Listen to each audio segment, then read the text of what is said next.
Veja inicia a partir desta semana uma série de entrevistas com os integrantes da equipe ministerial do futuro governo de Dilma Rousseff. Os entrevistados responderão a perguntas enviadas pelos seguidores de Veja no Twitter e a questões elaboradas por nossa produção.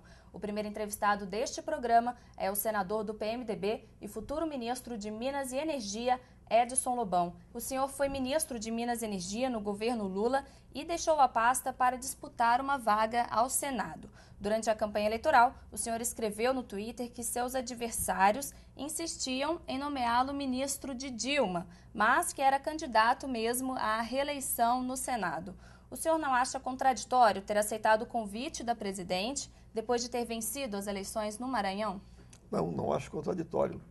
Eu sou convocado pela presidente da República eleita para contribuir com a minha experiência que ganhei do próprio ministério e na vida pública. O Pedro Aurélio, de Bacabal, no Maranhão, nos enviou a seguinte pergunta pelo Twitter: por que o senhor nunca fez nada pelo Maranhão? Eu já fui deputado federal 2 vezes pelo Maranhão, o mais votado do Estado. 4 vezes eleito senador da República, o mais votado.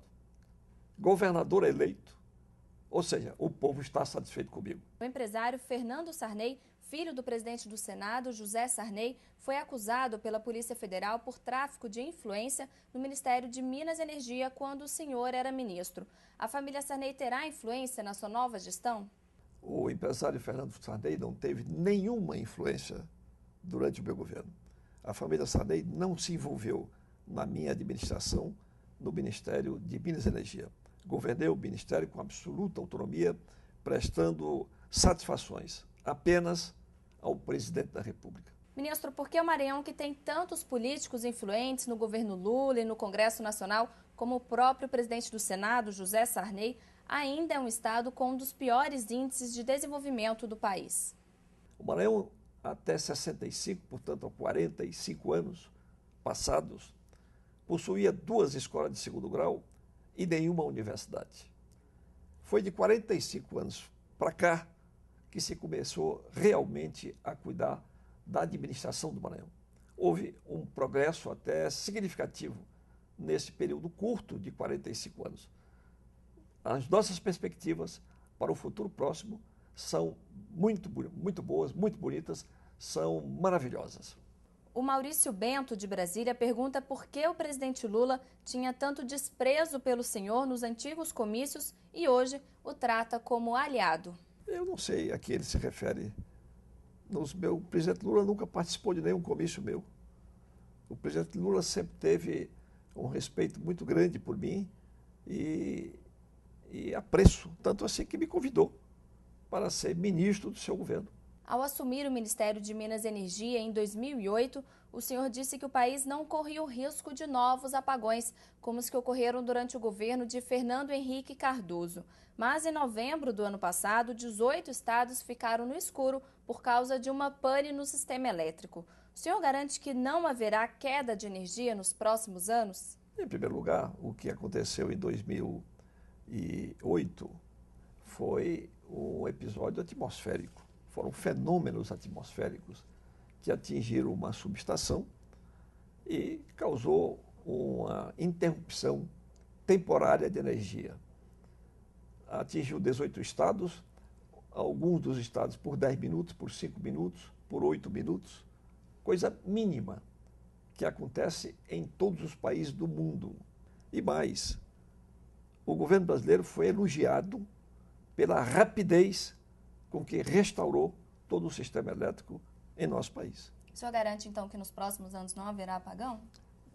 O Ministério de Minas e Energia cuida para que os brasileiros tenham tranquilidade, tenham conforto nessa matéria.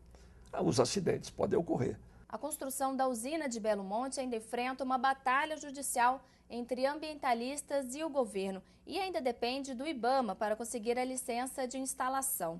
Existe previsão para o início das obras e por que o senhor defende a construção da hidrelétrica? A hidrelétrica de Belo Monte será a 3ª maior do Brasil. Nós precisamos dela, ela é a joia da coroa neste momento.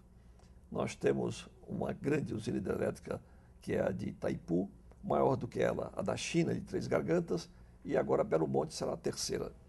nós precisamos para que ela venha reforçar o estoque de energia de que o Brasil tanto necessita para o seu crescimento, para a sua expansão econômica. O problema da licença ambiental está por se resolver, sempre foi assim, em todas as hidrelétricas há dificuldade de relacionamento entre o consórcio construtor e o IBAMA. Mas temos a promessa de que na próxima semana o IBAMA vai liberar a licença para o início das obras.